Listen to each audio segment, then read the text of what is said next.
आदित्य ठाकरेंनी मुख्यमंत्र्यांच्या दावोस दौऱ्यावरून पुन्हा एकदा टीका केली आहे। फक्त सही करून आल्यावर काम होत नसल्याचं आदित्य ठाकरेंनी म्हटलेलं आहे। आणि ज्या कंपन्यांसोबत एमओयू करून आले त्या कंपन्या कुठल्या असा सवाल आदित्य ठाकरेंनी विचारला होता। आदित्य ठाकरेंच्या या आव्हानाला दीपक केसरकरांनी प्रत्युत्तर दिलं। आदित्य ठाकरे बालिश असून त्यांची वक्तव्य गांभीर्याने घेण्याची गरज नसल्याचं त्यांनी सांगितलं।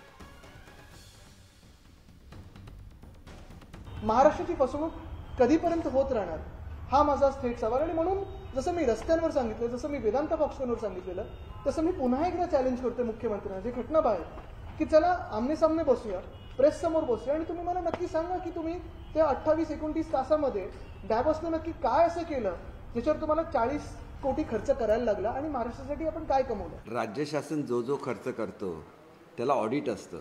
एवढं सुद्धा मंत्री झालेल्या माणसांना कळत नसेल तर ही अत्यंत दुर्दैवाची बाब आहे। म्हणजे ज्या लोकांना फक्त 14,000 कोटीची गुंतवणूक आणता आली आणि तीच 1,40,000 कोटीची गुंतवणूक आल्यानंतर त्याच्याबद्दल काहीतरी स्टेटमेंट काढणं हे किती हास्यास्पद आहे हे महाराष्ट्राची जनता समजू शकते।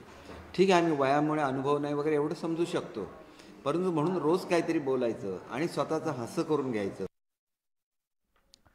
कणकवली तालुक्यातील राडा प्रकरणी आमदार वैभव नाईक यांच्यावर गुन्हा दाखल करण्यात आला आहे। बेकायदेशीर जमाव केल्याप्रकरणी त्यांच्या विरुद्ध गुन्हा दाखल झाला असून त्यांच्या अडचणीत वाढ होण्याची शक्यता आहे। दरम्यान कायद्याला धरून आणि कायद्याच्या चौकटीत राहून प्रकरणाची चौकशी होणार असल्याचं भाजप आमदार नितेश राणे यांनी म्हटलं।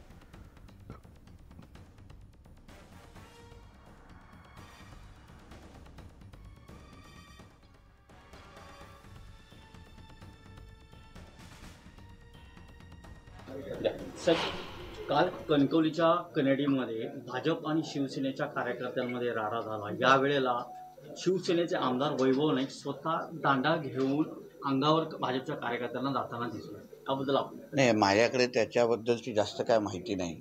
मी स्वतः मुंबईला होतो आणि आजच त्या संदर्भात आलो आणि काल जरा मी माझ्या कामामध्ये व्यस्त होतो। पण एवढंच मी आपल्याला सांगेन, भारतीय जनता पक्ष आणि बाळासाहेबांची शिवसेनेचं राज्य आहे।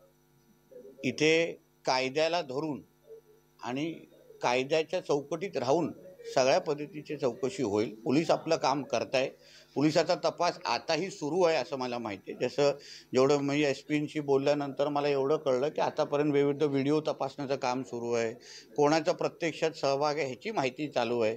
मग पोलीस योग्य पद्धतीने कारवाई करतील एवढा माझा विश्वास आहे। कोणीही किती दांडे घेऊन फिरा किंवा काही करा, ज्यांनी कायदा तोडलाय त्या सगळ्या जणांवर निश्चित पद्धतीने कारवाई होणार।